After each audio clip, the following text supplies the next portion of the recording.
Buenas, amigos.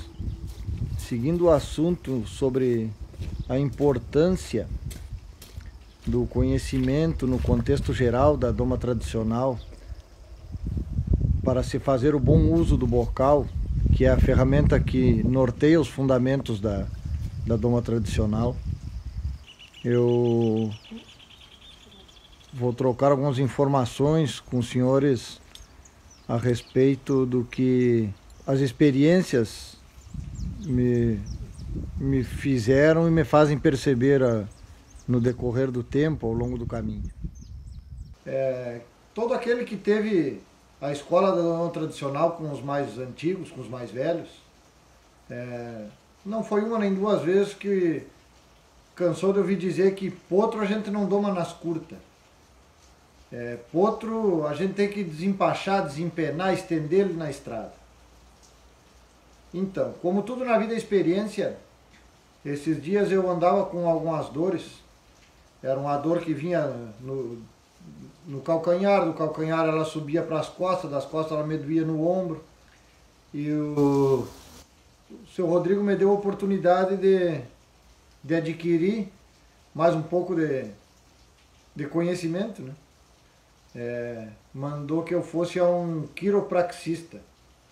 Algo que para mim até então era um troço totalmente desconhecido e que eu nunca tinha sequer ouvido falar. Bueno, chegando lá, na consulta, e eu comecei a botar um pouco mais de sentido ainda em tudo aquilo que eu aprendi que se deve fazer com o potro antes de querer escramuçar, botar para um lado, botar para o outro, e pude entender o porquê a doma tradicional é diferente dos demais métodos nesse sentido. Todos sabemos que nós, seres humanos, nos geramos em posição fetal no útero da mãe. Já os potros são diferentes, os potros se geram em posição lateral, tanto para o lado esquerdo quanto para o lado direito. A grande maioria para o lado esquerdo.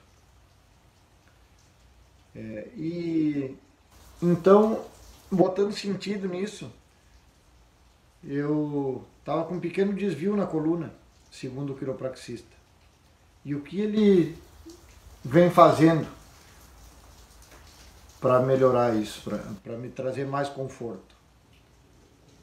Ele vem aos poucos alongando a minha coluna e fazendo exatamente o necessário e no tempo certo.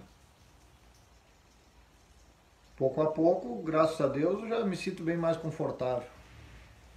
E com os potros não é diferente. Não pensem, senhores, que porque eu tinha um desvio na coluna e ele pegou e me torceu para o outro lado. Negativo. Primeiro ele fez um alongamento, né? E vem fazendo esse alongamento. Então eu pus sentido naquilo que eu aprendi lá atrás com os antigos sobre os potros. Porque a primeira coisa que você faz é sujeitar e alinhar bem um potro.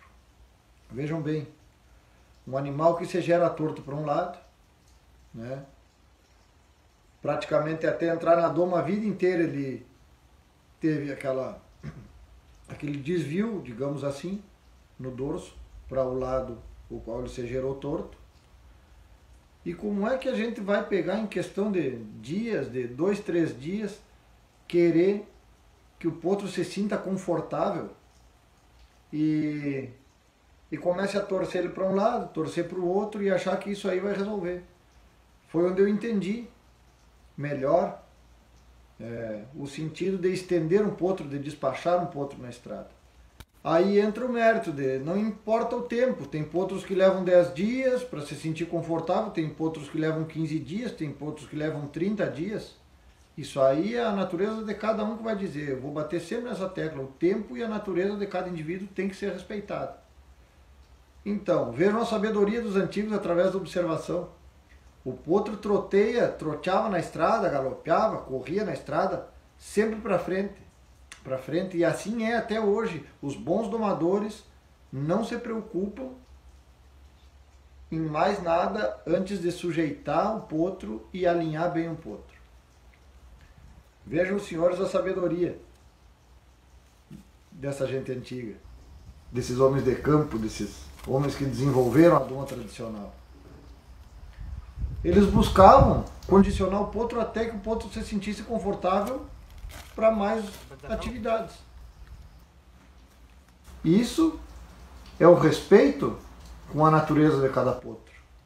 É a inteligência, é a sabedoria do homem de campo, mais uma vez dando demonstração.